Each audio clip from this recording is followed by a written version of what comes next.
say we love the alcohol, la la la la la la. Just line 'em up and we will drink them all, la la la la la la. But my mother always said, if you want to drink all day, you best start in the morning, son, 'cause that's the Irish way. We don't get drunk, we get awesome, and every other mother will agree.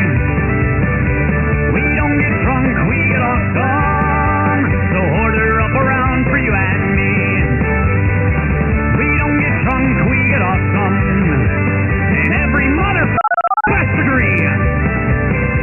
We don't get drunk, we get awesome, so order up around for you and me, and you and me, and you and me. Let there be whiskey! Hey, everybody, welcome once again to Nerds with Alcohol. I'm Russ. And I'm Chris. And this is episode 191. 191, back in the virtual 193, basement, guys. You told me it was 191. No, I told you 193. No, you said 191. I said 193. You didn't. It's 191. You said 190. It's 193. 193, ladies and gentlemen. Welcome back to the virtual nerd basement. You know what? If I did say 191, I'm sorry. It's been a night. It has been a night, guys. We're really, really late tonight. Sorry, we had some serious, technical difficulties. Apparently, Chris just built a new computer. Yay, Chris, for your brand new super box. And but we were working out. There was some kind of issues, and apparently, we needed a new version. You needed a new version of Skype, I guess. Yeah, and I guess that's what it was. Because I installed a different version. I mean, I installed NDI and all the stuff that I need to go with Skype to get this to work, and it came down to me installing a new version of Skype, and then all of a sudden it magically worked. Right, exactly. But at least it works, and we're here, and we're ready to only a half an hour late. Only half an hour late. Sorry again, guys. For those of you who are here, it looks good. Yeah, I agree. Wings Cook 91 is on, which is I believe one of Renee's brothers, I believe. No, it's Renee. Right? That's Renee. Oh, is it Renee? That's right, it's Renee.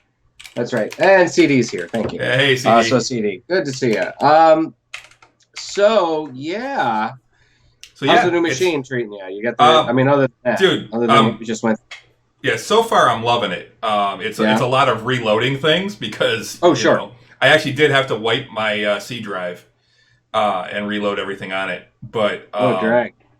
But overall, it's been running great, and I actually have liquid cooled system now, and it is liquid cooled. Yeah, because fancy and schmancy. Well, that's what a lot of them are going to now, from what I've been seeing.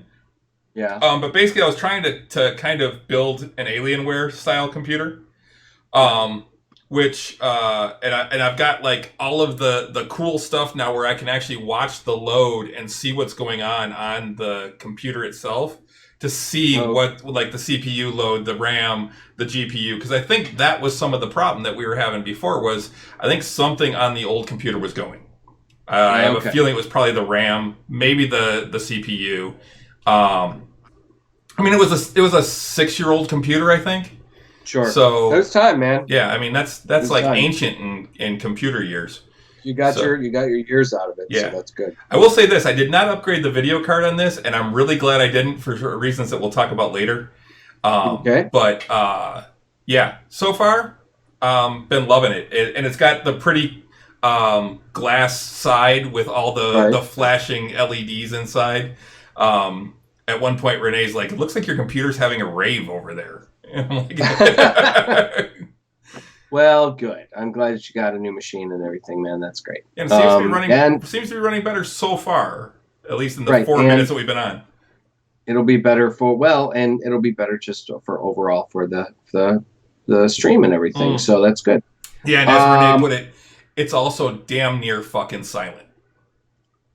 Oh, I'll bet. I turn it on and I'm like, it's on, right? The fans are working. Yeah. It's well, my computer's almost 3 years old now, and it's still silent, completely silent.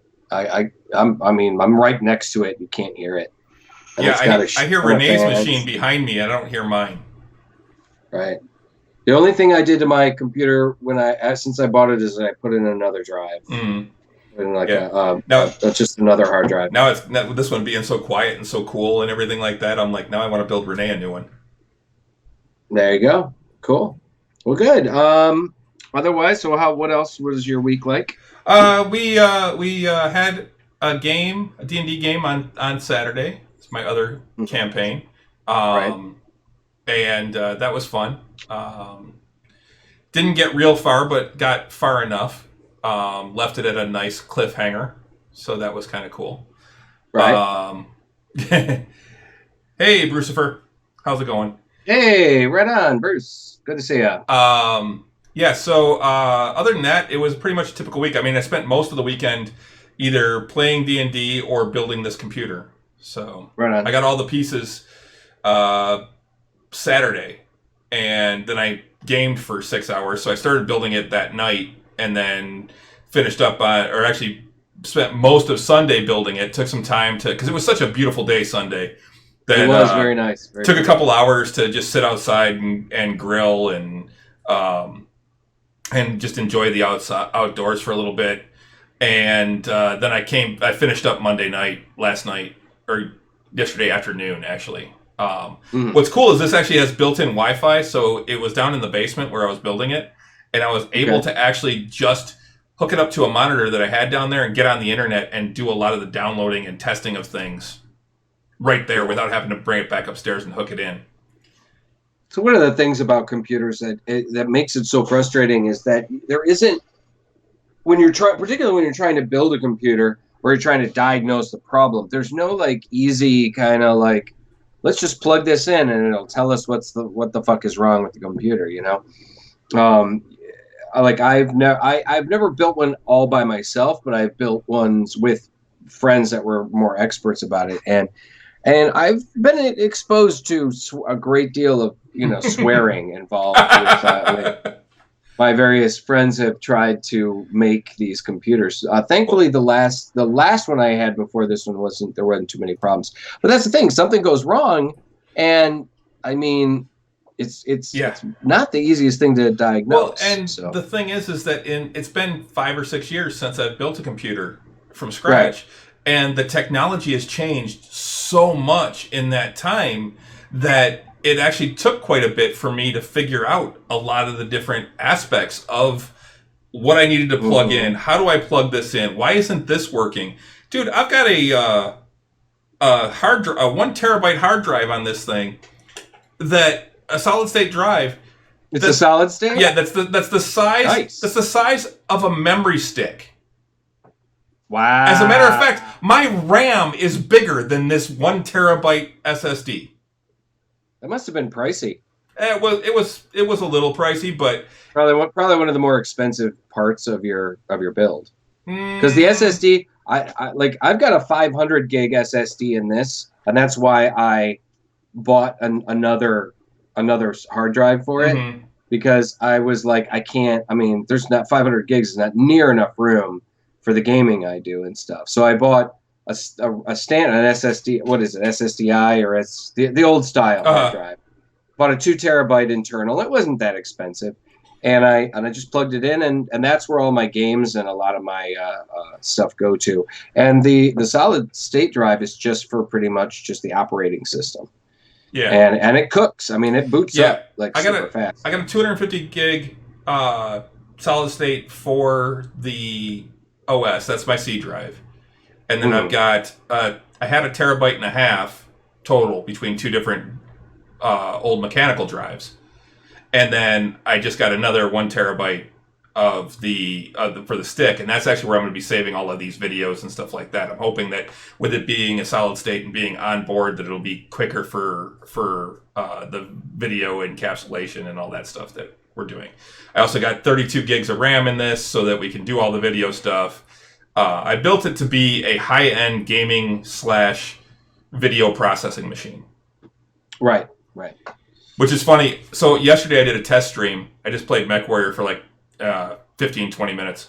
Just played one match just to see how things went. Because, I mean, honest, last week the stream was horrible. I haven't even put the video up. Yeah. I haven't even put the video up yet because it was so bad.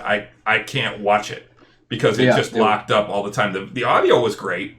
but the video itself was horrible, and I think it had a lot to do with the encoding issues. And that's when I thought that something was going on with my computer, and I'm like, I talked it over with Renee, and she's like, do it. You know, if it's going to cause you less stress and everything on Tuesdays, and it'll give you a better stream, let's do it. So I did. Well, then last night I go to test, and had somebody jump on, and they're like, hey, you want to, I had mentioned that I was testing out my new computer and stuff, and they're like, you want to donate to my new computer? I'm like, no, you want to donate to mine? Like, I just spent all my money.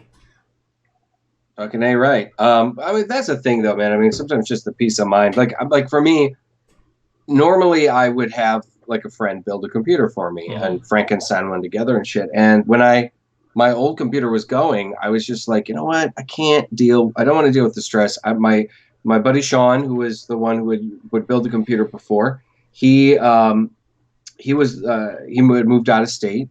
So I'm like, now I got to try and find, fuck it. I'll just go to Micro Center, and I just bought one off the fucking, rack basically.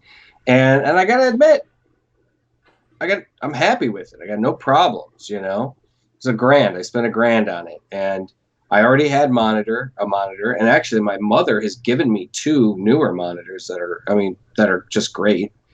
Actually, my sister's boyfriend gave me another monitor that I actually haven't plugged in yet, but it's even bigger than the ones that I've got. I actually don't know if the resolution is as good as the ones that I have, even though it's a little bigger.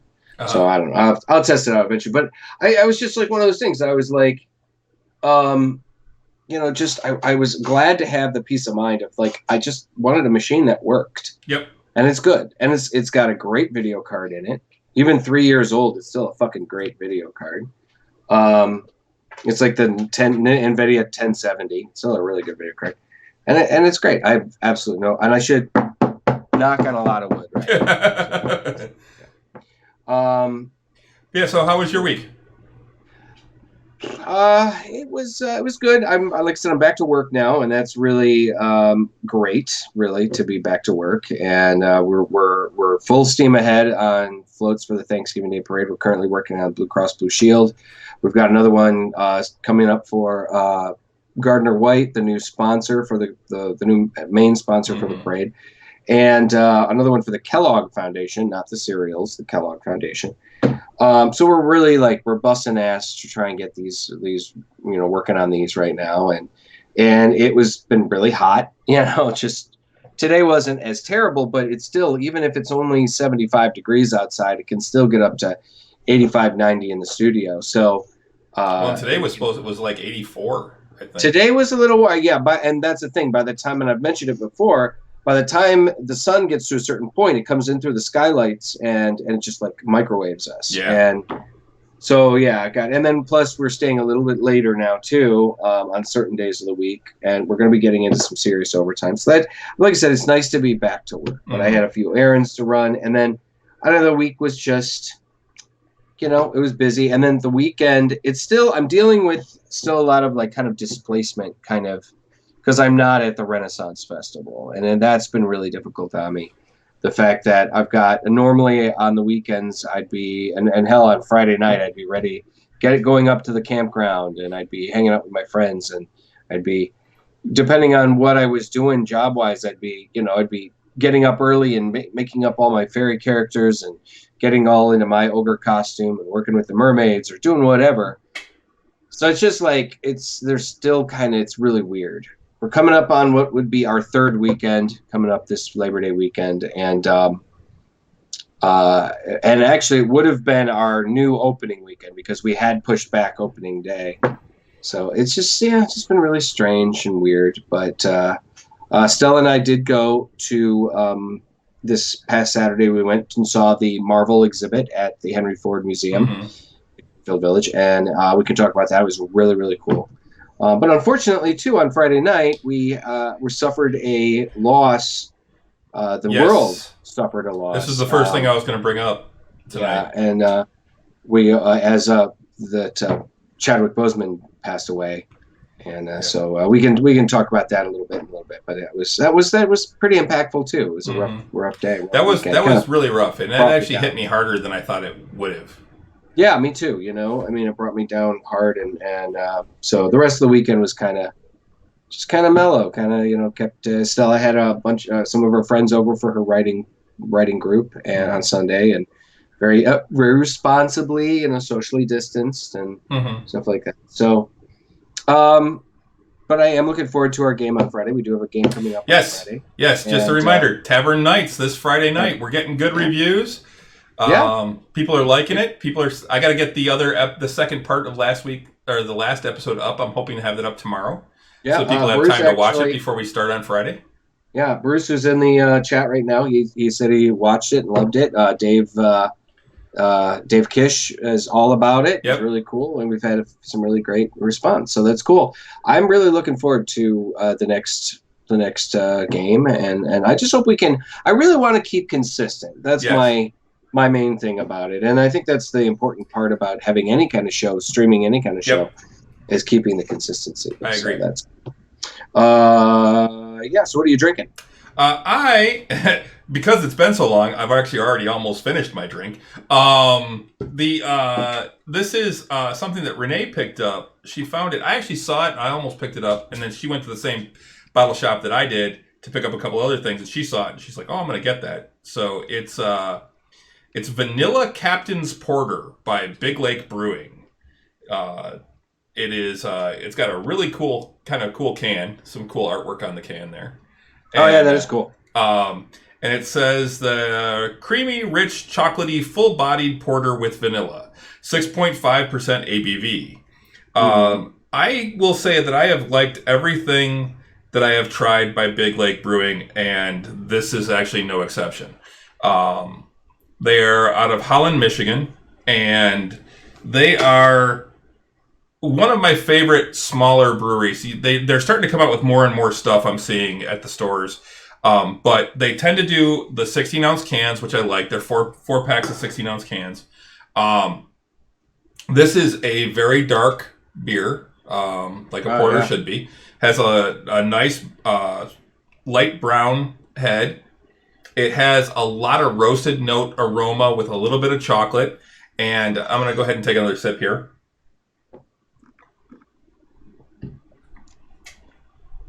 It is... It definitely has some chocolate, and then there is also a lot of vanilla. Since it's warmed up a little bit, I actually like it more. It's smoother. A lot of the CO2's it's not as much of a CO2 punch. At the beginning, it had that little bit of CO2 harshness, where the bubbles would hit your tongue, and it kind of causes the beer to not have a smooth finish. It has more of a harsh finish. But this is really good. If you like porters, specifically vanilla porters, this is absolutely fantastic. I'm going to give this 4 bottle caps out of 5, I think. This is really, really good. Really, definitely, if you like I said, if you like porters and you can find this, I don't know how much they distribute outside of Michigan, because they're not, as far as I know, they're not that big of a brewery yet. But I hope that they really do succeed, because everything that I've had by them has been fantastic. But yeah, the Vanilla Captain's Porter by Big Lake Brewing. Very cool. Awesome. So what about you? Well, you sent me this picture of this the other day, and I was like, oh, well, I gotta fucking try this, considering that how much I love my caramel apple. I'm trying the new Blake's caramel apple. It's 6.5 alcohol by volume, you know, and I like most stuff from Blake's. A lot of the stuff from Blake's, I'd say about 75 to 80% of the Blake's products I like. And once again, just like you had said, this is no exception. I do like this. I do feel like what? I just realized it didn't change the name, so it says we're playing Mech Warrior. We're not. Oh. I think you had said that you weren't overly impressed. I mean it's okay. It's not blowing my my socks off, but knocking my socks off. But I still like it. I think it'd be better if it was a little sweeter. They're using green apples, I think, with this one, and it says bright green apple dripping with caramel sweetness, cider with a story, lakestarcider.com, independently owned. So So I'm sure there's maybe some background to it or whatever. Like I said, 6.5. It's got a decent alcohol content. I like it. I do like it. I would buy this again. I'm enjoying it. I do think it would be a little bit better if it was a bit sweeter. But overall, it's a nice caramel apple cider. It tastes like the caramel tastes to me like or caramel, whichever you want to say. It's just I say caramel because I'm from Michigan. I say caramel because I'm from Michigan. It's just kind of reminds me of like a caramel candy, not like a caramel, like soft sweet caramel, but more like a full flavored. So candy. I almost did that same one tonight. Renee reminded me that you were probably going to do that one. I'm not crazy about it. Mm-hmm. I think the caramel tastes fake, and yeah, I mean that's where I'm coming from. I think it's kind of a manufactured caramel flavor. Yeah, yeah. So it's one of those where I wasn't crazy about it. It kind of grew on me as I drank more of it, but it's not something that I want to drink. It's nowhere near as good as what Bee Nectar made last year. No, absolutely not. And I've had a number of other ciders that were of a similar thing that also tasted better. There was one from the Cigar City down in Tampa that was much better. Oh, Cigar City does such good stuff too. I mean, I would love to have tried that one. Yeah, they were. Oh, it was really good. So yeah, I mean, like I said, this is adequate as a caramel cider, caramel apple cider goes. But I've definitely had better. Wings Goot. I'm not making it again. The Bee Nectar one. Oh yeah. Well, they made their own caramel, so. Yeah, I remember. Yeah, it was like a goddamn mess. So. RJ Bays 3. Yeah. Thanks for the heads up, brother. I appreciate that. Well, your drinking confusion is to be expected. Yeah, welcome to the show. And hey, Rich. Hey, Rich. Nice to see you too. Good to see some more people in the chat. Really all right, so on to what we were talking about earlier. Yeah, we should probably address the big news first. Well, we'll go with the Chadwick Boseman loss. Yeah. Because that really was impactful. I mean, I actually just watched Black Panther today. Yeah, it's still fresh. It's still really fresh in everybody's mind too, because it was Friday that he announced it. It's only been a couple days. Well, did you see Marvel's tribute? No, I haven't. Oh, dude, it's pretty good. It's about 4.5 minutes long. Okay. And it's a lot of the like behind the scenes stuff for like the Endgame and Infinity War and stuff, and it's a bunch of them talking and some things like where Robert Downey Jr. Introduced him on stage and all this, and then they end it by just a black screen coming up, and it just says, "You will always be our king." Right, exactly, and I was just really I was bummed out a lot because he was very important. Number one, I mean, it was the first black superhero to get a movie that big mainstream superhero. You know, that was. I mean, some people will go back and they'll mention things like Meteor Man and Blade and things like that. Meteor Man was a comedy, and it was it was meant to be like this positive message. You could say Hancock too, really, I guess. Yeah, and you could say Hancock, but Hancock wasn't a character that you'd want to look up to, honestly. No, he was a more realistic super being. Well, he was a drunk asshole most of the time. You know, I mean, yes, by the end of it was more of a redemptive arc, you know, with him. And like I said, Meteor Man back in like the late 80s, early 90s, it was meant to be more of a gag. And Blade, as awesome as Blade is, and as the fact that a lot of people didn't even realize he was a Marvel character at the time, he's a badass. Yeah, absolutely. And he was, you know, he is a vampire hunter and did all the things. He wasn't a king. He wasn't the Black Panther, you know, and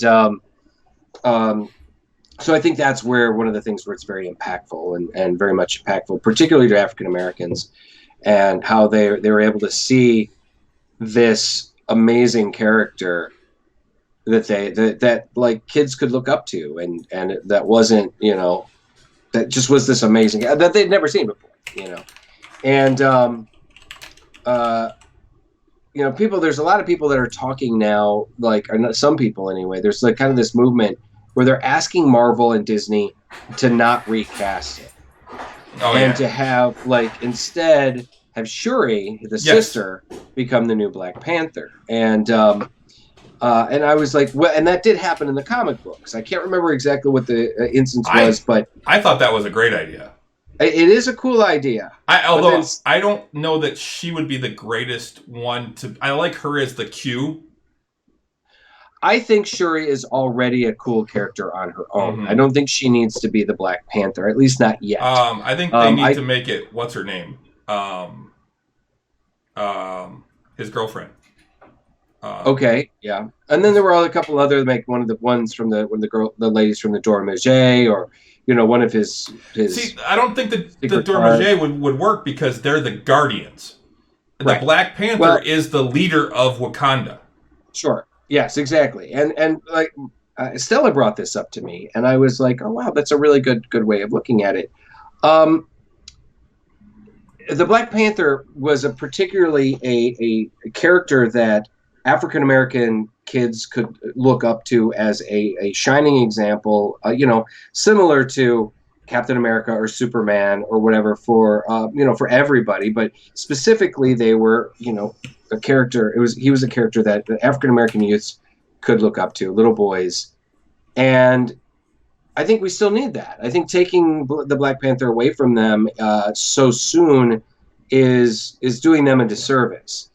Shuri is already an awesome character on her own that little girls can look up to and be like, I want to be like her. And I think the Black Panther still needs to be that character for all the little boys out there, And then some people would talk, well, why do you got to bring gender into it and stuff? And it's like, it's really not an issue of gender. It's just like, hey, little boys, sometimes they want to look up to somebody that looks like them specifically. So I think that's a good idea. Why they should not not have the male Black Panther go away. I think they should just recast T'Challa.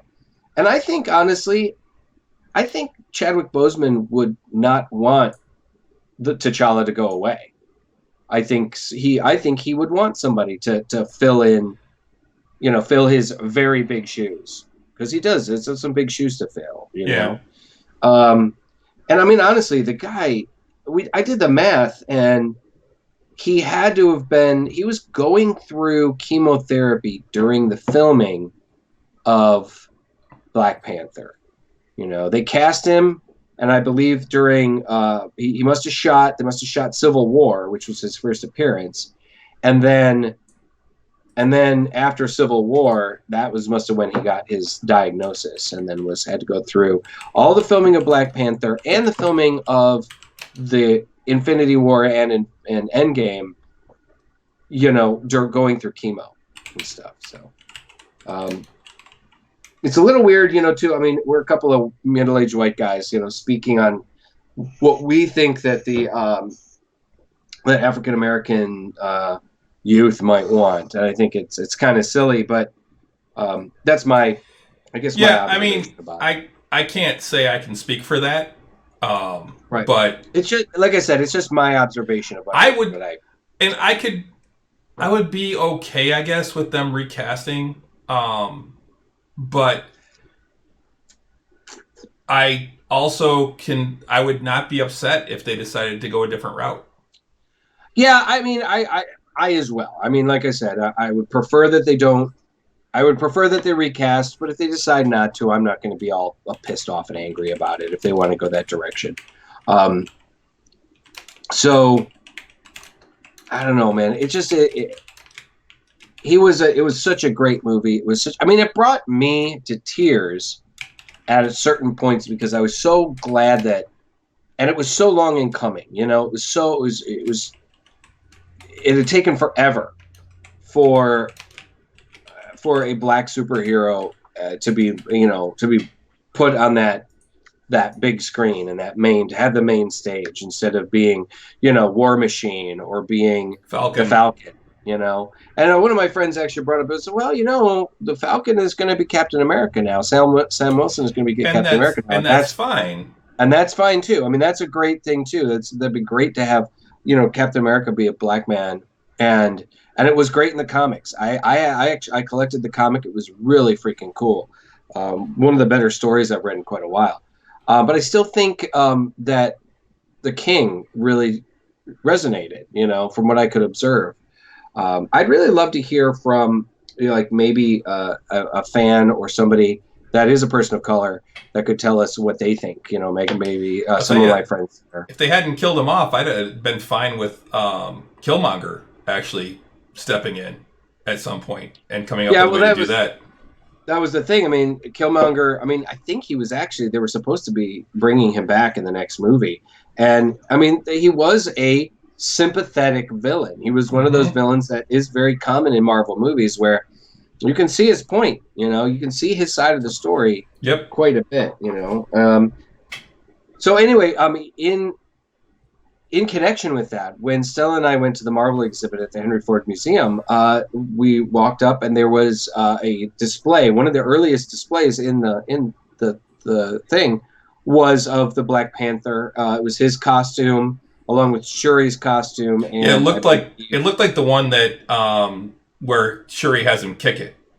It looked like it was on that same mannequin. It was like it was built onto that same model. And somebody had left flowers for it. Yeah, I saw Stella's picture, and that was... Oh, my God. It almost brought the two of us to tears. I mean, we were like, oh, my God, that's so sweet. It was like the next day.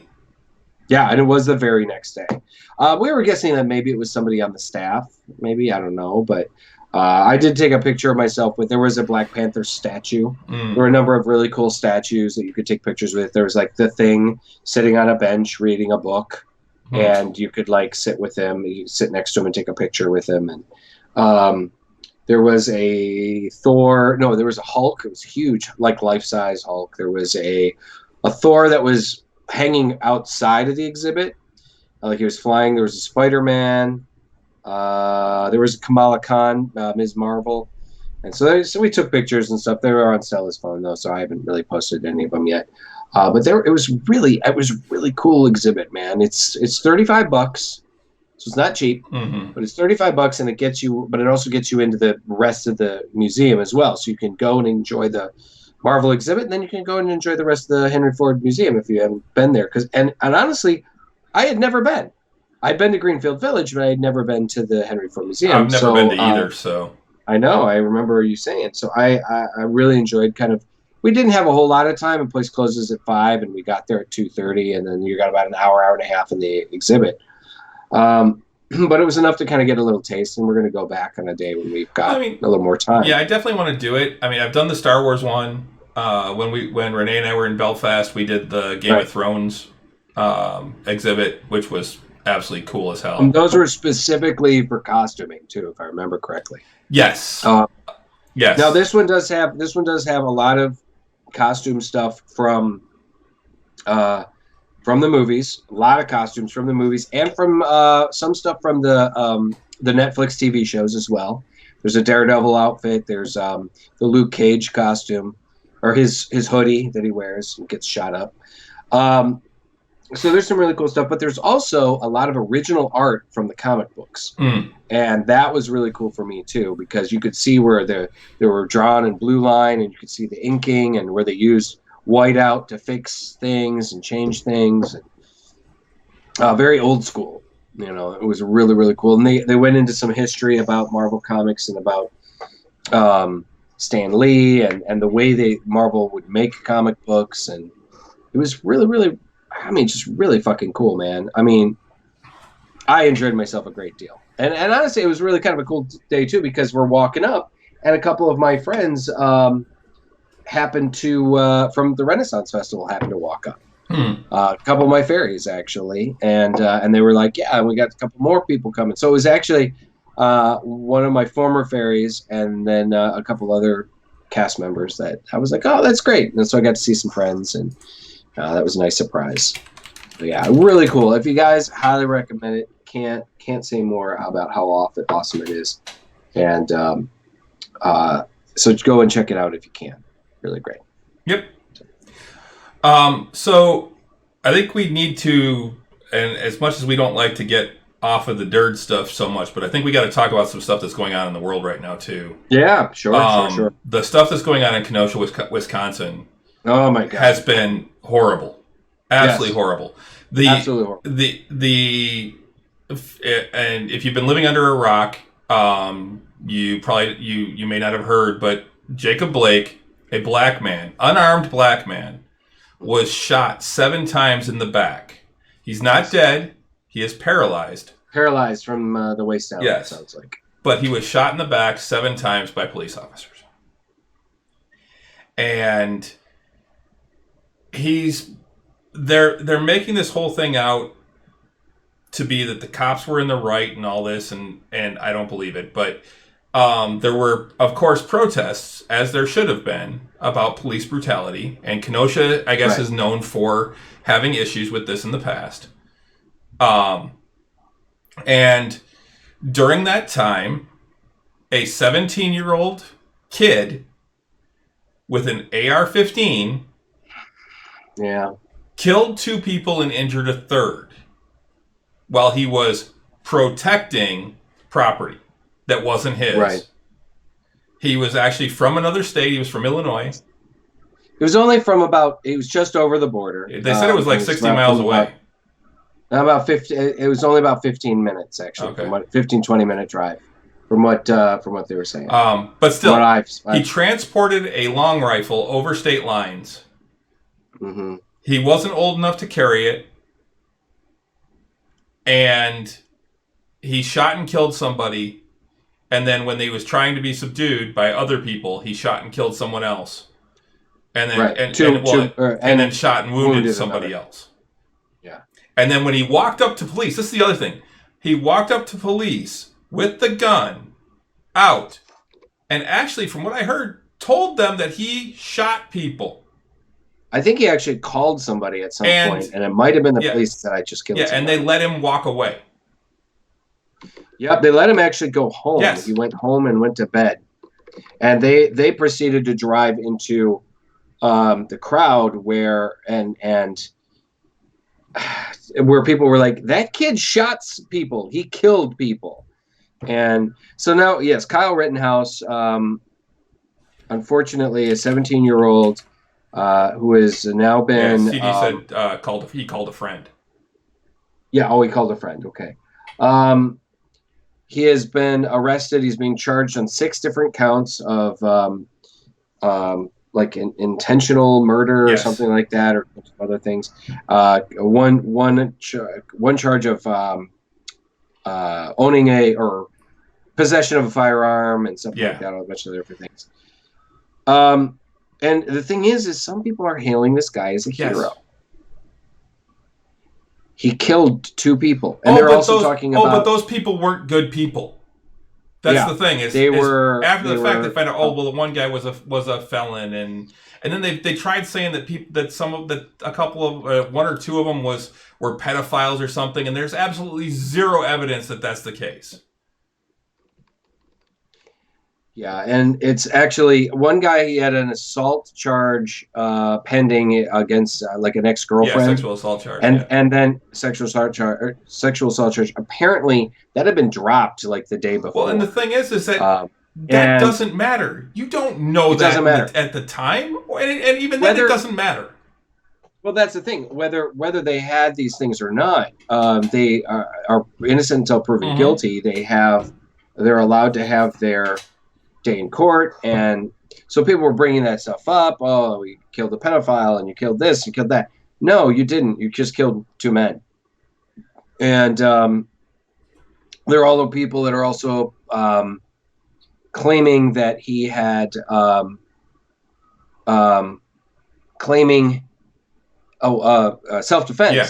Well, no, you can't claim self-defense because he went in and he instigated a fight. Basically. And by carrying the weapon illegally, he was actually in the commission of a crime, and you can't claim self-defense if you're in the commission of a crime. Right. My friend Colleen actually posted, and I posted this on my page. I shared it on my page. My friend Colleen is a paralegal. She's got 16 years of experience in working in law and law enforcement. She was a paralegal in the Army or in the military. I don't remember. I think it was the Army. She was. She works for the DEA. She works in federal law, and she wrapped all of this stuff up and everything. Hey, Dresden, I know. Wrapped everything up in a very nice, neat package, and in layman's terms for everybody. You know that's really great.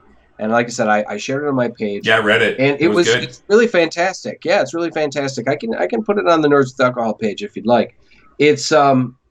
It's really, really a fantastic explanation of everything the kid did wrong, why he can't claim self-defense, what actually happened. I've actually also seen the charging, the paperwork for what he was charged with and everything. So that's all very clear. The kid broke a lot of laws, and he's being charged as an adult. You know, and they're all also lauding him because he was like, oh, he was like a junior cop, and he wanted to be a police officer, and he worships police officers and stuff. Yes, he worshipped them too much. He became a vigilante. Right, he became a vigilante. His mother, his parents were Trump supporters, and hang, my dog is making a lot of noise. Go on. Yeah, he was. They got pictures of him as like front row at a Trump rally. At a Trump rally. It just, you know, I wonder, you know, people were saying, well, where are his parents? His mother drove him and dropped him off. So I personally, first, I also lay the blame at the parents' feet. The parents need to be charged too. Yeah, absolutely. If nothing else, for aiding and abetting. Yeah, exactly. Renee's right. It's the type of person who shouldn't be a cop. Yeah. So,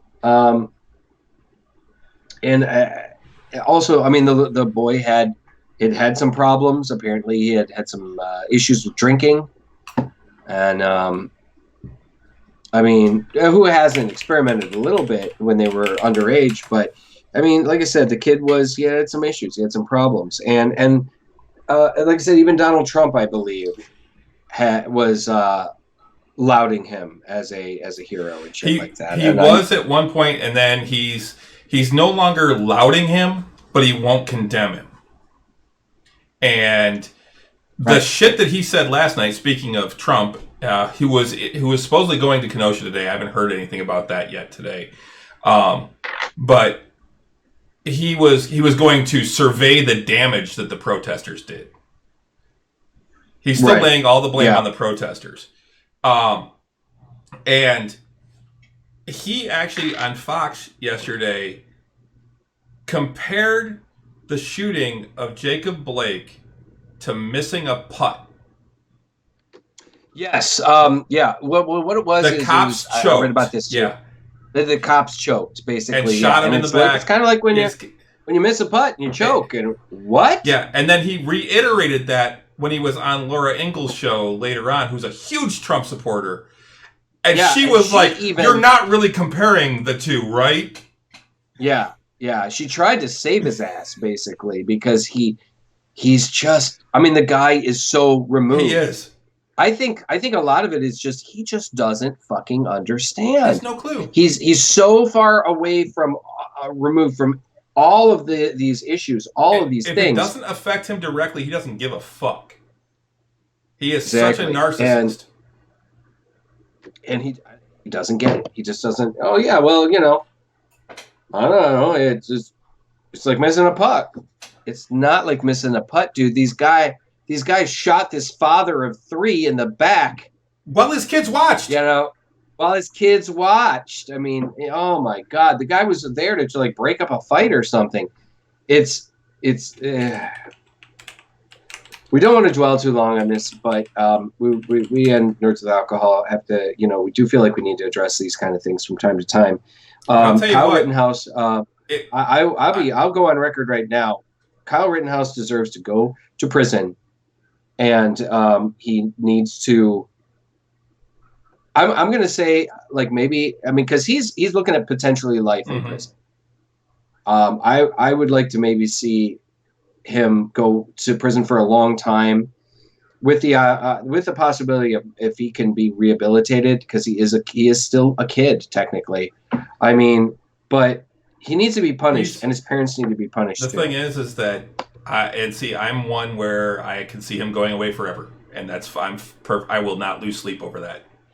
Yeah, I mean, I'm not gonna lose sleep over it. I think it's sad. I think it's sad that this kid, whose whole life was in front of him, basically, decided to kill two people, and like I said, that was besides the fact that he had already broken the law by being there with a weapon that was illegal.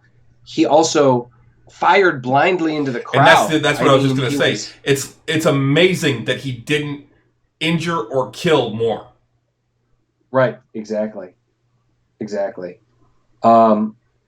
So yeah, it was a sad day in Kenosha, sad time in Kenosha. Our hearts go out to everybody that are suffering. I've been getting mixed reports that the guy that got shot in the arm, the guy who was wounded, may possibly lose the arm or lose at least partial usage of the arm. I hadn't heard that. Yeah, but it's. And I'll tell you what. You know what? I have started coming down more on the side of Democrats. I used to be a Republican until they went all crazy right-wing religious. Right. But I believe in some of the things that the Republicans are supposed to stand for, and I believe in some of the stuff that the Democrats stand for. I'm very much middle of the road when it comes to this. But I'll tell you what, the crazy shit like Trump and Mitch McConnell and that ilk has pushed me so far left that it's insane. I'm like, I can't believe how far left I've gone. Yeah, I mean, and I was always I was a left-leaning moderate, I'd have to say. I could certainly see the right side and see their points and understand it and stuff. But I'll admit I was more left-leaning for sure. But now I'm like, I can't even see myself ever even considering the Republican view anymore. It's like. Oh, and by the way, if anyone is concerned that if Biden gets elected, all this stuff goes away. If Biden does stupid shit, I'm going to call him on that too. I'll call him out on that too. Absolutely. Absolutely. I believe that our politicians need to be held accountable to a higher standard than the average person. And I don't care which side of the aisle you're on, you need to be held accountable for what you do. Yeah, absolutely. Absolutely. They all need to be held accountable for sure.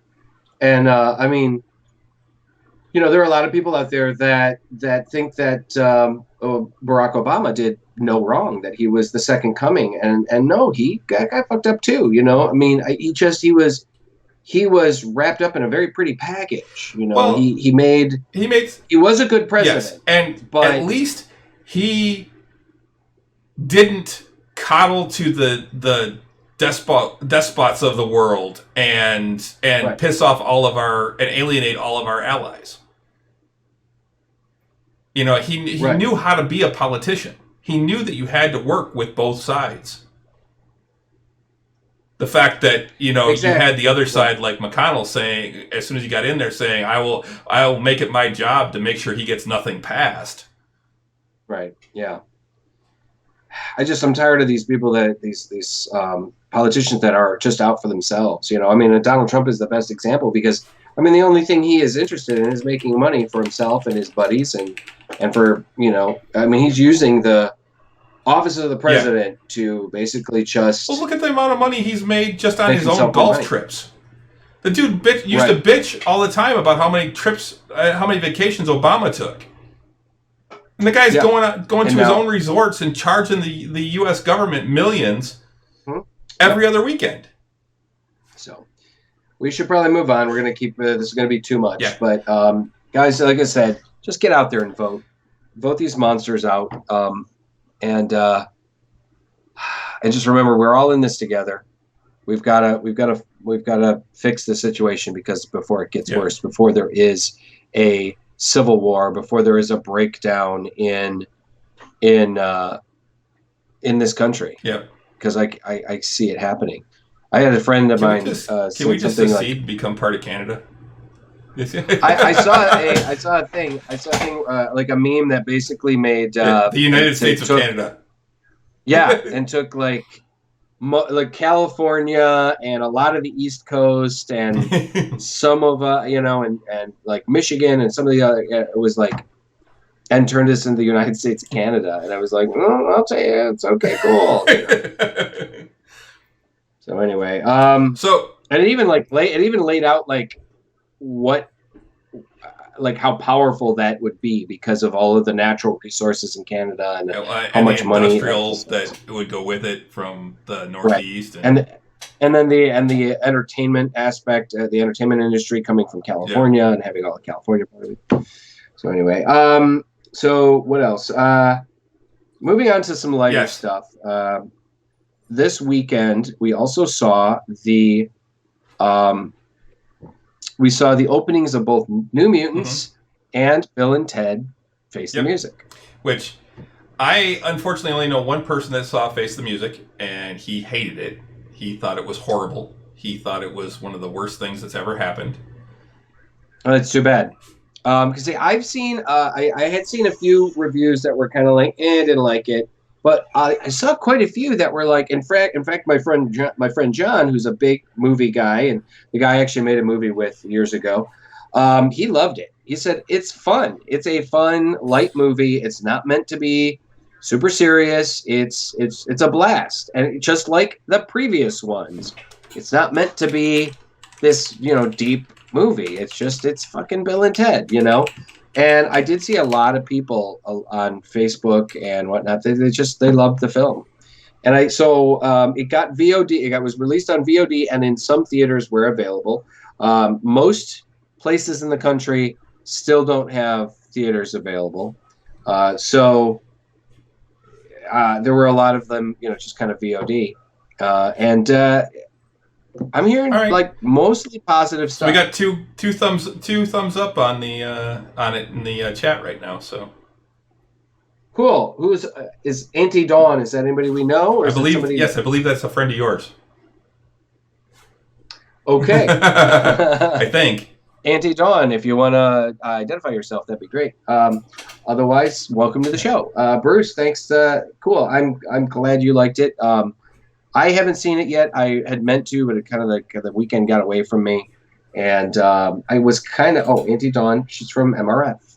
She's somebody I know from MRF. Cool. Well, awesome.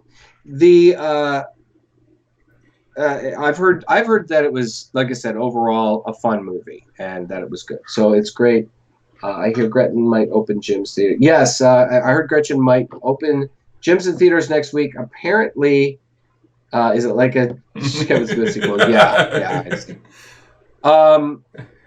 Gretchen is supposed to possibly open gyms and theaters possibly next week. They're supposed to make an announcement maybe on Wednesday. So I know. Last I heard that we had plateaued. The problem is that I live in the county that is still the highest per capita, per million of cases in the state. Yeah, we both do. So no, I do. You live in a different county. I'm in Oakland County. You're what? Livingston or something? No, not Livingston. That's the other side. I'm in Macomb. You're in Macomb. Okay, sorry. I still need to watch Bogus Journey. Yes, Renee, you do. Unfortunately, I will expose her to that. I didn't think that was that great. It was, wasn't maybe as good as the original as the not first even one, close. But it was still entertaining. It was still entertaining. It was still, had some fun stuff, and it introduced Death as a part of the cast, and he was a lot of fun. William Sadler. Stella hasn't seen either of them. I was going to buy. There was like a Blu-ray with a combined Blu-ray of both of them on Amazon, and I meant to pick it up like 2 weeks ago, and I should have because they're gone now. And pretty much all of you can't stream it anywhere, right? You can't stream Bill and Ted anywhere right now either, and not for free. They're not on. Really? They were. Service you got to pay for. They were on Prime. Nope. They were, but they're not anymore. I looked it up the other day. You have to pay for it if you want to stream it. You got to pay. You got to rent it or buy it.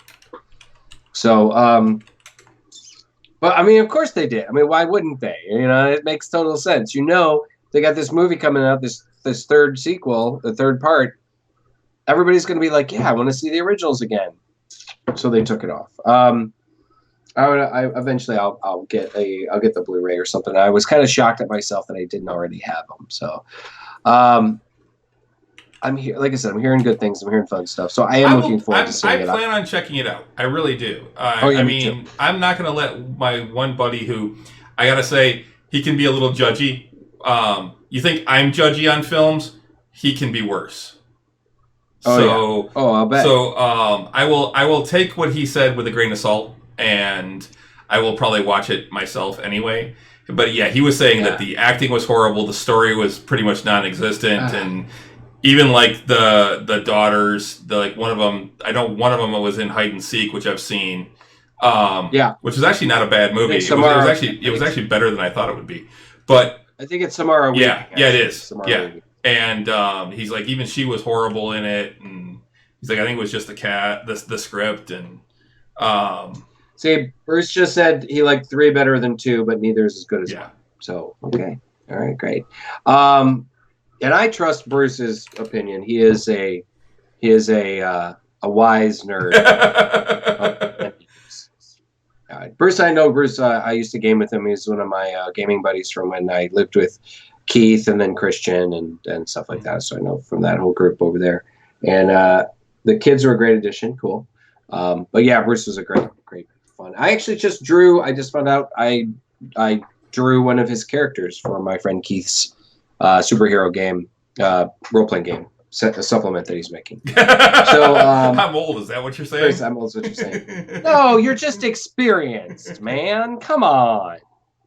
I would honestly. He was saying you're old. We are doing. That's what he was saying. Yeah. No, just experienced, wise, a great deal of wisdom. Honestly, because we are, as we've talked about before, we are doing Tavern Nights. We're doing a streaming D&D game. It's going to be, we're working really hard to be consistent and put it out stuff. And I honestly would love to have the occasional guest in, kind of like how they have on Critical Role. So Bruce would be one of those guys that I think would be a great guy to have in, and because he's been gaming for many, many years. And I've got a couple other friends that would be really, really cool to have on the show. So that's something, Chris, you and I need to talk about eventually. And once we get rolling and whatnot, I don't want to do that anytime necessarily soon, just because I think we need to get things established the way they are. So sure, exactly. But eventually, I'm sure you'll have an NPC that'll be cool to bring in that you might want to bring in and stuff. So anyway, Bruce, I'm going to be since '77. Wow, that's longer than he's been gaming since '77. Well, he is a little older than you and I. So yeah, I started in '79. And I actually did mention, thank you, Renee. I actually did mention it to Dave the Knave as well. Yes, but he has to play. That's what she's saying. He has to play Dave the Knave, though. He has to be. I don't see why not. He has to be a human fighter. Yeah, of course. He has to be a human fighter rogue. He has to be a fighter rogue. It could be a swashbuckler. That's kind of the fighter rogue. It's a rogue subclass. Yeah. So yeah, absolutely. I see it. Dave, I know you're going to eventually listen to the show. You're going to need to be on. We're going to have Dave the Knave as a guest character on Tavern Nights. That'd be awesome. So also, to get away from Bill and Ted, guys, go and see Bill and Ted. It is on VOD. A lot of different ways you can see it. You can see it on Amazon Prime. You can get it on the PlayStation Network. You can get it all kinds of different ways. So give it a shot. Also, New Mutants was released on theaters this weekend as well. And the thing is they went full ham on it. And they were like, it's just getting a theatrical release. So a lot of places it was unavailable. It was not available any place here in the Detroit area. We have at least one good-sized drive-in movie theater that is still in operation in Dearborn. And I don't believe it was there. So it might have been there, but it might have been just outside of my search parameters, perhaps. But apparently it made between $7 and $8 million over the weekend, which is not good for a movie of its caliber. But they are saying that considering the situation that we're dealing with, the number of theaters that it could be in, and the number of theaters that it was in, that was actually pretty good. I had actually had a friend that out to if all the theaters were open. Right. I got a friend that was lives in Ohio, and they do some theaters open in Ohio. He said that he and his wife braved the movie theater, and they said that there was only 10 people allowed in the theater. With a theater that normally seats 100, they allowed 10 people in. And I'm just like, how can the theater make any money? Yeah. I mean, that's ridiculous. Even if it was like with the 10 even people, with what they charge for concessions, that's not going to make them money. Even if everybody ponied up $20 for say on the average for the ticket and maybe a drink or some popcorn, that's still only $200, man. That's not going to keep the lights on. So, I don't know how they're going to do that, but I'm really hoping that possibly the theaters will open soon, so we'll be able to actually kind of go back to the movies, because I miss the movies. Mm-hmm. I mean, I have a nice, good-sized television, and I'm happy to watch movies on my TV all the time, but really miss having, going to the movie theater. Yeah, it's one of my favorite things. It on that, I mean, yeah, I've got an okay screen. I mean, my TV's not huge, but it's a good-sized TV. You got a nice TV, man. But I mean, it's still seeing it on that big screen is something to me. It's the experience. I know Renee doesn't like it because she worked in a movie theater for several years, and I can understand that. But for me, I still like that movie going experience. Sure, absolutely, yeah. I would say, Bruce, I hadn't realized. I brought my friend Bruce here. He talked about how he retired on his 60th birthday last year. I didn't realize. That's pretty good. And he still games 2 to 3 times a week. Yeah. Awesome, dude. Woot. Yes, you definitely would level up. Yes, I look forward to the day I can retire. My birthday's actually in 2 weeks. 2 weeks, yeah, the big 5-0, isn't it? 2 weeks from today, we'll actually be broadcasting on my birthday. Oh my God!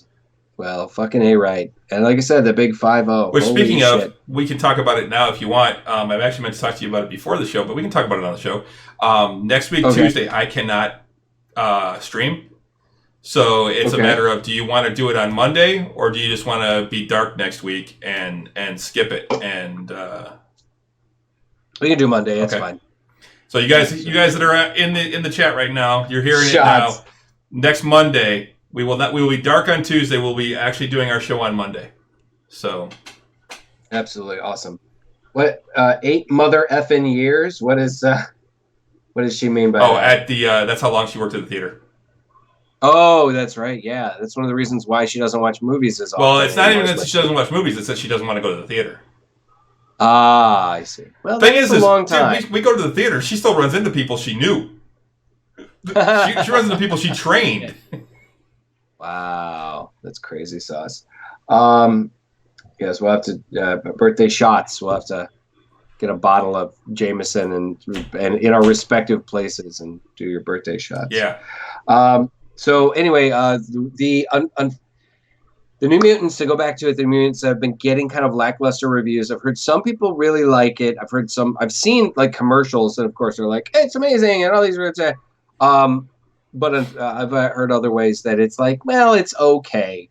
It's not the best. It's not, there's some really kind of, it does kind of touch on that like teen horror movie thing, and it also touches on the superhero thing.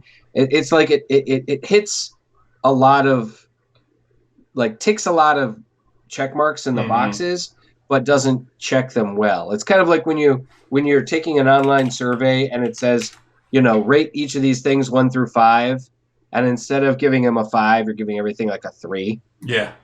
So I'm sure that I will see the movie, and I'll probably add it to my collection as I have all of the seeing movies. It. I mean, the thing is, it's different. It's not your typical superhero movie. It is a horror film, or even a typical X-Men movie. It's very different. It is supposed to be a horror film, right? And I would imagine, Bruce, you would see it. I mean, it's right up our alley, man. And it's just unfortunately, there's just not it's not having the audience that it normally would because of the pandemic, because of COVID-19. So, like, hey guys, get out there and see it. Check it. Not necessarily like you don't have to necessarily leave your home or whatever. But if you have the opportunity to see the New Mutants, go and see it. Check it out. It's like the little movie that could. They really. It's been delayed like 4 times. It was made like 4 years ago or something like that. Now, I mean, Maisie Williams is obviously older. Like looks older. If she shot that while she was still shooting Game of Thrones. Game of Thrones, yeah. From what I understand, they touch on almost a homosexual relationship between Wolfsbane and Moonstar, which is Danny Moonstar. And in the comics, they'd always had a psychic rapport. Like for some reason, there was some kind of psychic rapport between the two of them. They were very close. They're very close friends. But in this movie, it almost seems like more like a relationship. So maybe, okay, that could be kind of cool. I'm really looking forward to seeing the character of Illyana. Magic was always one of my favorite characters in the X-Men. So she looked. I think the way that they're doing Illyana looks fantastic too. Yeah, she looks great. She looks really, really special. And I actually saw. I'm really hoping. I saw in the Comic-Con thing, the panel with New Mutants where they were talking about it. She talked about the whole armor thing, and she's like, it's just cool as hell. She's like, it's just so cool to have that armor. Exactly. I'm hoping that they, at one point, at least did it practically so that she could actually say, yeah, I wore the fucking armor, on my arm. Because it's just armor on like her shoulder and her arm. It's like her arm and her shoulder. I think it's the opposite armor hand of her sword arm. I thought it was her sword arm. But I can't remember. It might be her sword arm. I can't remember. I thought that's the whole thing it was her sword arm. I thought maybe it wasn't because it was more like a blocking kind of thing. Like her sword would be in one hand and then her other. But I might be mistaken. I don't know. I have to look it up. I'm sure you can find an image online somewhere. Yes. No. So to move on, I had a little thing here, which I find to be kind of wild. So as I have mentioned, the Renaissance Festival has been canceled for this season. But they did decide, and they've been talking about how they wanted to try and continue to produce other things to go on at the site. I believe that the season pass, or not the season pass, the royal ball, the masquerade ball and dinner is still scheduled to go on. A couple other different things. But it looks like it is her sword arm, and her leg is the opposite side. Oh, okay. All right. So yeah, the feast and whatnot is still going to go on. But they are also doing this thing called the Michigan. Let's see. It is the where is that? What do they call it? It's got a drive-through event is what it is. The Festival on Parade. And basically what it is you buy a ticket. And originally they had said like 4 people to a car. And if you have more people in your car, you got to pay a little bit more money. But 4 people to the car, and you get to drive through a set path in the Renaissance Festival grounds, and you will get food. And they'll serve you food. And apparently there will be entertainment. I believe there will be some of the cast members, and it will be there performing. And you'll basically, you'll get to drive on the grounds of the festival, and you'll get festival food. Get stuck in the mud. And get stuck. Oh, here's hoping it doesn't rain. They're going to do it for right. They're going to do it for 2 weekends. This is actually from ABC 12 News in Flint. The annual festival was canceled due to coronavirus pandemic, but organizers have a new event to take its place for this year. Lords and ladies won't have to wait long to get their fix of the Renaissance. The Michigan Renaissance Festival is planning a drive-through event over 2 weekends this month, complete with the smell of turkey legs wafting over the Holly Grove Festival grounds in Holly. The drive-through festival is planned for September 12th, 13th, 19th, and 20th. Some favorite Renaissance Festival activities such as the Artisan Market and Food Court will be in place while visitors travel through the festival grounds in their vehicles. Actors will provide street entertainment along the parade route, while visitors can take part in some new activities from the comfort of their vehicles, such as trivia games and scavenger hunts.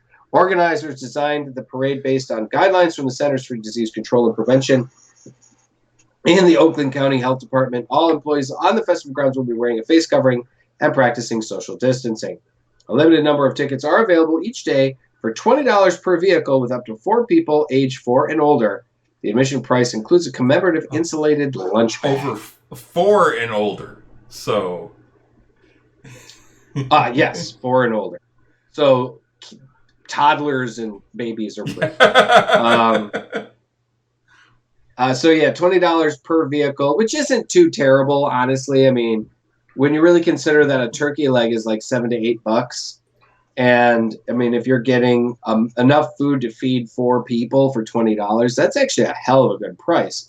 My bet, but I did see on the Michigan Renaissance Festival Facebook page that they are making some changes to the pricing, because people were like, well, what if I have more than 4 people? And do we got to bring more vehicles? I mean, what do we got to do? So I believe they are adjusting some pricing and they're making some changes. This is a new thing, so well, I mean, you figure making some changes. I mean, it's $20 just to get in. Granted, you're not going to see the same shows and everything like that. Oh no, not even close. I mean, just to get in, and then you got to buy your food and drink when you're there anyway. Right. But I like CD's thing that they're going to serve the food on a lance to your window. Yeah, exactly. Yes. How did you know, CD? That is really funny. Can you race the horses in your car? I wish. Sir Roland just finished up the Kentucky Ren Fest last weekend. That's right. A friend of ours who is a jouster he's on the circuit as a jouster. He has jousted at the Michigan Renaissance Festival for a different company. And a good buddy of ours, he's also a librarian here in Hazel Park. He just finished up at the Kentucky Renaissance Festival. It was one of the few Ren fairs on the circuit and in the country that decided to try and open. So I would be curious to talk to him and see how that went. And maybe I'll have to do that. No beer. Yeah. That's right. Ain't going to be any beer. They probably didn't get the liquor license. The liquor licenses probably were not well, I like offered. The CDs thing. They'll throw daggers across your windshield. Yeah, I like it. Well, give it a shot. It just have to be at least 6 feet long. That sounds really dumb. Not gonna lie. Thanks, Ray. I love it when she chimes in. I think that this is an interesting. Being a career Renaissance Festival employee, I think it's an interesting thing. I hope it is successful. There have been some people that have talked about that it is a potential nightmare. Who knows? I mean, there's some other events have tried something similar, and that they've been like people have waited in line for hours to get their food. So I'm hoping that the festival is taking that into account, and I wouldn't talk to him for 2 weeks just in case. Right. I think I'm hoping that it's successful. I'm a little skeptical, but I'm really, they have my support. Yep. God help me. So you gonna get a carload together and head up there? Probably not. I think, like I said, not being at the festival has been really difficult for me. So doing a festival trip like that would be painful, I think, on some level. So, I mean, it was like I was missing the festival enough the first weekend, the weekend we were supposed to open, that Stella and I watched All's Fair in Love on Amazon Prime, which was the movie that we filmed up there, and it's really bad. Hey, I like that movie personally. I thought it was cute. It's entertaining. It's cute. It's got some moments. I like Christina Ricci. I like Matthew Lillard. It's not a good movie. And I'm in the credits for fuck's sake, and I still am like, I'm in the special thanks go to. There's Russ, Top Hat, Van Ness. It's really funny. So anyway, what else? So the Renaissance Festival. They announced today that Batman Day this year will be September 19th, which I have to question why they would pick that day, because that's also National Talk Like a Pirate Day. So, Arr! I'm Batman. Arr. I don't know, man. I don't know why they make these decisions. DC is completely like nobody knows what the fuck is going on with DC Comics. I mean, they're all over the place. Thankfully, their media stuff is still going on. We talked about last week, the Fandom stuff was really cool. There's a lot of great stuff came out of Fandom, but we still don't know what's going on with the comic book stuff. There's a lot of the comic shops are like, what's going on? We're completely up in the air. We have no idea what's going on. So it's pretty Martha. There's a lot of people that are a lot of the comic shops, particularly a lot of the fans, are just what's going on, what the hell. I believe Newsarama had just stated today that DC find its first general manager from the Activision Blizzard esports division. Yeah. So there is a new guy. Changes are afoot at DC as a general manager is named. DC named former Activision Blizzard executive Daniel Cherry as senior vice president and general manager. Warner Brothers has officially announced in this newly created role, Cherry will work alongside DC's chief creative officer, publisher Jim Lee, with them both reporting directly to Warner Brothers Global Brands and Experience president Pam Lifford. In this position, Cherry will have oversight of the following DC departments: business affairs, manufacturing, editorial, talent services, marketing, sales, brand and direct-to-consumer, and business development. He will also share business development duties with Andy Pies, DC's current senior VP of business strategy, finance, and administration. It sounds like this dude's got to have a lot on his plate. Well, and that's the thing. We talked about this. We talked about this a couple weeks ago when I had mentioned that they were bringing in an esports guy. Right. I just didn't have a name. Yes. Exactly. Coinciding with Cherry joining DC and working closely with the new general manager, CCO/publisher Jim Lee will take on expanded responsibilities surrounding the overall DC brand. So I don't know. I mean, there's a lot of people that are really questioning this. They don't know what's going on. They're scared. There was even rumor that people are like, is Marvel gonna? I believe Jim Lee addressed it at Fandom. Is Marvel going, or is Disney going to buy DC? And I think he was like, no, it's not. That's not going to happen. Warner Brothers would have to be really strapped for cash to be like, yeah, go ahead, Disney, you can have all the superheroes. Go ahead, take them all. Go for it. So that's not going to fucking happen. So anyway, yeah, a lot of crazy stuff with that. There's a lot of there's some comic shops that, like I said, are really, really, really bothered. What's up? CD just said Pirates and Batman both have hidden caves with treasures. Both have odd body attachments. Both swing from ropes. Both have angry, grumpy tones. I can go on. That's true. That's true. I never looked at it that way. I mean, there is a pirate Batman in the multiverse. There is a pirate Batman. So. You have a point, man. There's definitely that's really funny. Yeah. Nice job. CD knows what he's talking about. I think holy shit balls. What else? In comic book news, there was a miniseries premiered last week called The Batman 3 Jokers. Mm-hmm. It is a Black Label comic, which means it is more of an adult story. Not meaning that it's got nudity or adult content, but more that it's particularly an adult situation, adult story, and is more violent. The idea was apparently a couple of years ago we revealed that was Killing Joke a Black Label? Yeah, but that was made long before they had the. And that's what I figured, but it would be nowadays. Yes, absolutely. The Killing Joke would definitely be labeled a Black Label title. Now, the thing is what was revealed is that apparently there have been 3 Jokers. And Batman had no idea that there were actually 3 different men that have been and are the Joker. And that they're all operating at the same time. I haven't read the issue yet. It's in my backlog. I'm going to be reading it soon. But it got some amazing initial reviews, some really incredible story, really incredible stuff. One is known as the criminal, one is known as the comedian, and one is known as there was something else. The comedian, the criminal, and the strategist, or something like that. I can't remember.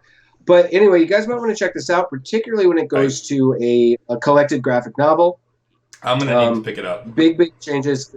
It's centering specifically on the relationship of the Joker with both Batman, Batgirl, and the Red Hood, who is also Jason Todd, the second Robin.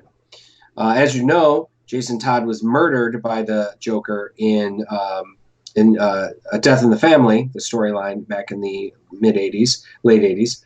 And Batgirl was crippled by one of the Jokers in The Killing Joke. So it's their, Barbara Gordon, it's their kind of specifically dealing with their relationship. Well, there's also hints of that she was assaulted sexually too. Yes, that's the other thing, that there was the idea. I mean, they never were particularly clear about it, but he shot her, wounded her, and then stripped her of her clothes, and then took like pictures of her and stuff to torment Jim Gordon when he kind of. So there was the inference or the. Well, I mean, he definitely still sexually assaulted her by stripping her down and stuff. So it's right, yeah, but there it was more than just like shooting her and wounding her. He did sexually assault her on some level. We don't know to what level, but he did on some level. And that was one of those things that were like, holy shit. And a lot of people didn't really realize that until maybe a couple years ago. Well, particularly maybe when the animated film was made, and they did a more deeper analyzation of the story, and people were like, holy shit, he sexually assaulted her, because the story was written in a time when the definitions of sexual assault were different. And he was, was what, like mid 80s, like 84? 85, 86, somewhere in there. It was post crisis. Okay. It was after the original Crisis. And I was I think it was 86, because I remember seeing The Killing Joke on the shelves. It was 88, March of 88. Okay, 88. So I was like 14. I remember seeing the comic on the shelves, and I remember seeing it. I'd never seen a comic book like jump in price so quickly. Like it went from its cover price to double that, to triple that. It was such a collector's item. And it is an amazing story. It is really, really fantastic. It's a dark story. Alan Moore is a dark and twisted individual. Exactly. Brian Bolland and Alan Moore wrote and drew that story. So it's an really great story. The dialogue is spectacular. There was also a possible idea that, because they also had thought that maybe it was going to be out of continuity, but then they put it into continuity by making Barbara actually being shot and paralyzed. She became Oracle. Barbara Gordon, she became Oracle for quite a long time. When they rebooted the DC universe in the New 52, she was miraculously cured of her waist down paralysis. Whatever. Paralysis. She had been cured and went paralysis. Thank you. And she had been went back into being Batgirl. So, and there was a lot of reaction to that. There was some negative reaction to that. There were a lot of people that felt that she grew more as a character when she was Oracle. So, and that she was better as a character. So I don't know. I like her as Batgirl. But I also liked the previous Batgirls that they had. So, anyway, there was it had been alluded to the fact that possibly the Batman had killed the Joker at the end of Killing Joke off camera. And but it was never quite, never quite for sure. So, yeah, get a new character, DC. I wouldn't, I'd be down with that. I'm good with Batman. I'm a huge Batman fan, so. I like Batman, and I'm not saying get rid of him, but I hate the fact that they concentrate so much time and energy on him. I think that there are a lot of other characters out there that could also be. I'd like to see more Green Lantern. Yeah, the current Green Lantern comic is really weird. Is it? Grant Morrison is writing it right now, and it's good, but it's also way out there. I was more like the Hal Jordan Green Lantern guy. Yeah, he's using Hal. He's using Hal, and it's very surreal, which is kind of cool to lend to the idea that Hal is out in space dealing with outer space shit. And so there are times when it's very much told from this very alien perspective. And it's good, but it's also it's a little odd. I was always a fan of Green Lantern. Green was my favorite color, So Green Lantern, Green Arrow. Green Arrow I always loved, too, because, I mean, he was like, Batman with a bow. And that's exactly what he was created to be. And that played right into my whole, love of fantasy and D&D when I was a kid. And yet you were never, you weren't a big fan of Arrow, were you? Arrow, the TV show? Yeah, I really enjoy it. Yeah. Okay. I'm still watching it. I'm still trying to get through it. I mean, I stopped watching all the Arrowverse shows, but I'm trying to get back to them. Renee and I are actually currently watching Umbrella Academy, which, it's so good. Oh, so good. Yeah, we're 6 episodes in right now, and it's just so fucking good. So good. And you're going to love it. It's so good.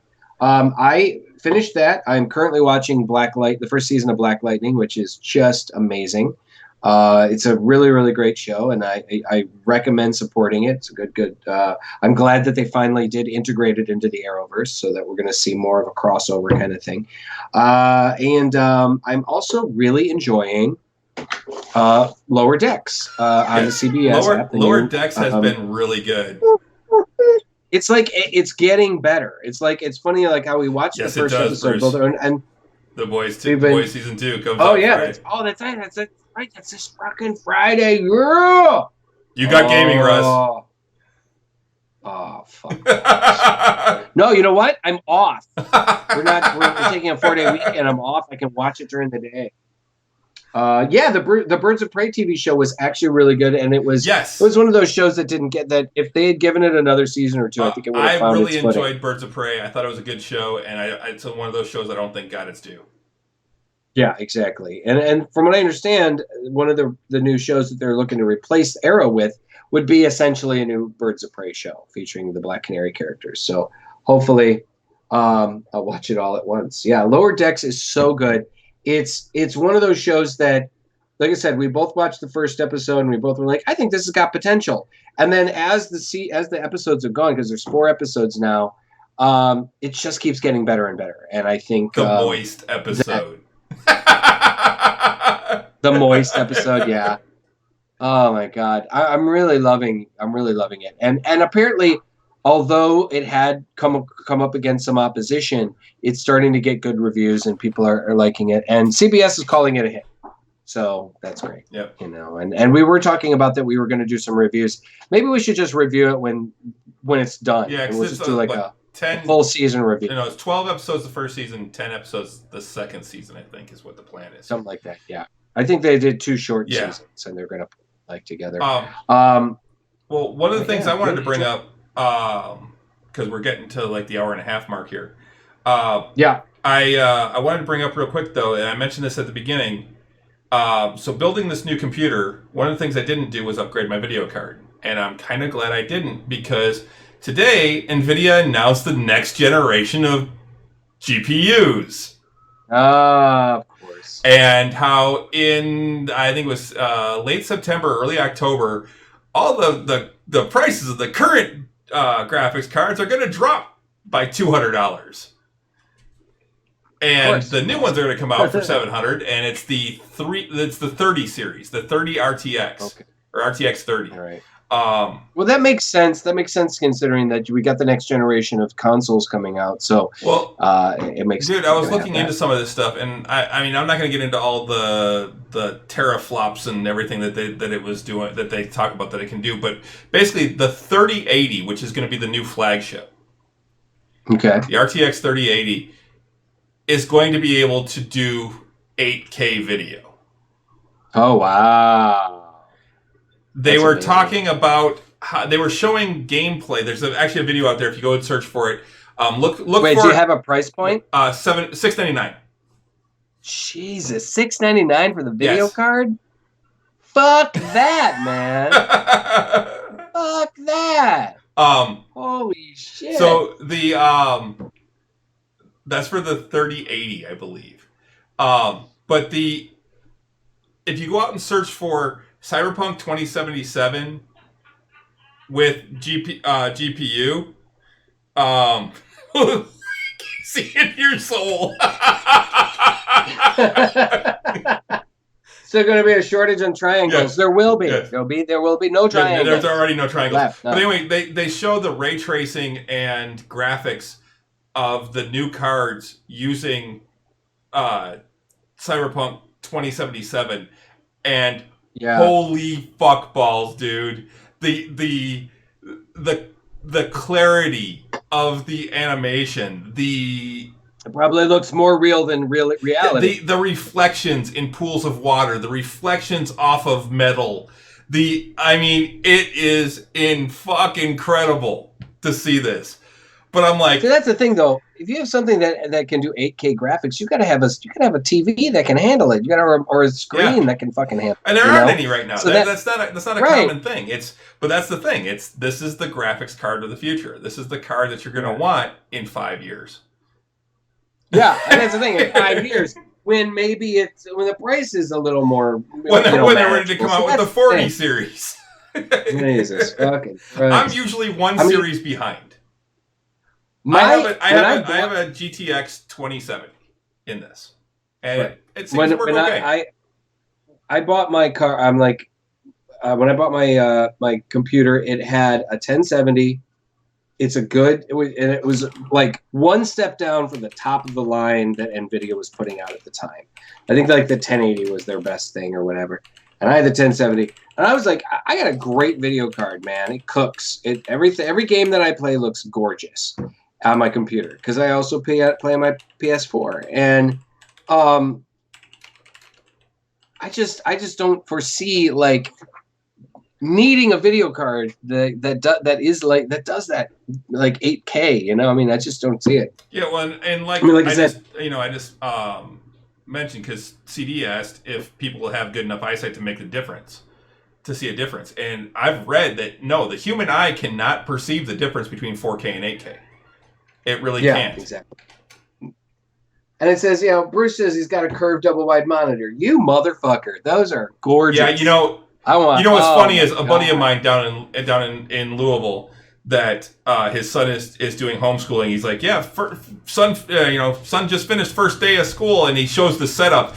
And it's a better setup than I have. He's got the big double curved monitor, and all the comments are, I'm jealous. I'm jealous of his setup. Yeah. I'm jealous of his setup. I saw when they first put out those curved monitors, I saw they had a setup at Micro Center, and I'm like looking at this, I'm like, oh my God, I think I'm getting erect. Yeah, I want one. It's just like, I want one. So anyway, I had a real quick thing, just as a heads up, guys. We've talked about the PS4 being backwards compatible. It is going to be backwards compatible, but pretty much just with the PS4. There was some talk about that it would be possibly backwards compatible to going all the way back to the original PlayStation through a large online library. But now Ubisoft actually announced today that it will not. It'll pretty much be backwards compatible with almost all PS4 games. I think there might be one or two. At least their games, because Ubisoft is just one of the game manufacturers. So right. But no, it said that Sony had never promised backwards compatibility for PS1 through 4 or through 3. But reports from July speculated about the possibility of a wide-ranging backwards compatibility on the 5, playable from a cloud-based game library. These reports were based on patent filings in Japan, not something that Sony announced. PlayStation 5 will support the overwhelming majority of the more than 4,000 PS4 titles released to date.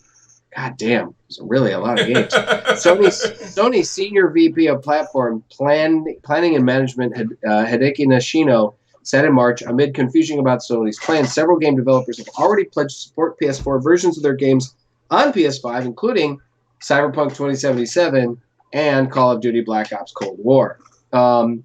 We've reached out to Sony for clarification on the extent of PlayStation 5's backwards compatibility support, and we'll update when the company responds. It's worth noting that the support entry on Ubisoft's website is different depending on which region you're viewing. Their Australian version.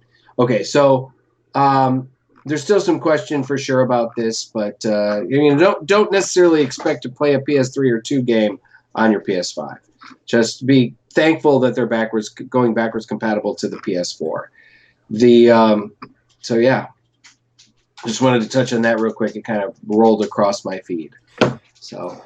I don't know. You got anything else? I think that'll about do it for tonight. That should do it. Hey guys, thanks again for being patient with us. Sorry we were running late. Yep. Sorry we had the. And if you guys like the show and you haven't already, please follow us. We could use the follows.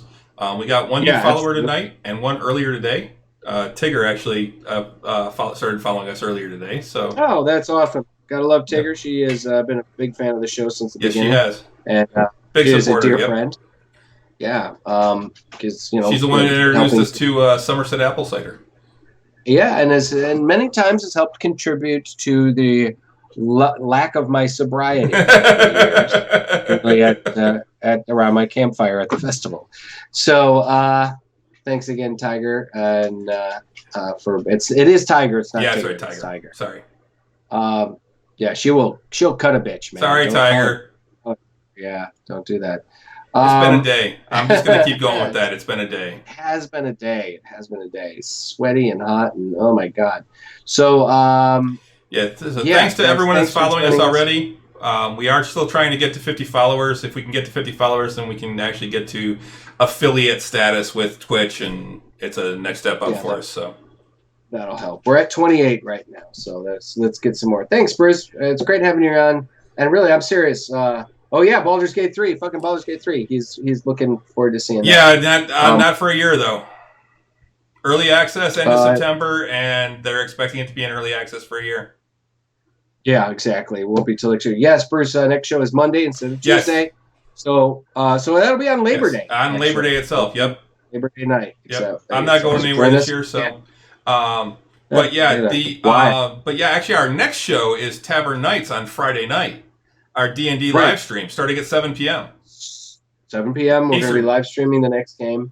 Are you going to try and get you got to get the second episode? I'm going to try and get it out tomorrow on YouTube. Yeah. So the second half of our first episode will probably be out tomorrow on YouTube. So if you didn't get a chance to see it, afternoon, evening, depending on when I can get to it, I'm going to try and work on it during lunch, and then if I can't, then after work. It shouldn't take me too long because it's actually a pretty easy editing process. It's roughly about 90 minutes, maybe a little bit more than that. So, but yeah, come check us out Friday night, 7:00, and it's going to be fun. It's great. But guys, if you like our show, be sure to check us out. You can download and stream our episodes on all the places you can find quality podcasting.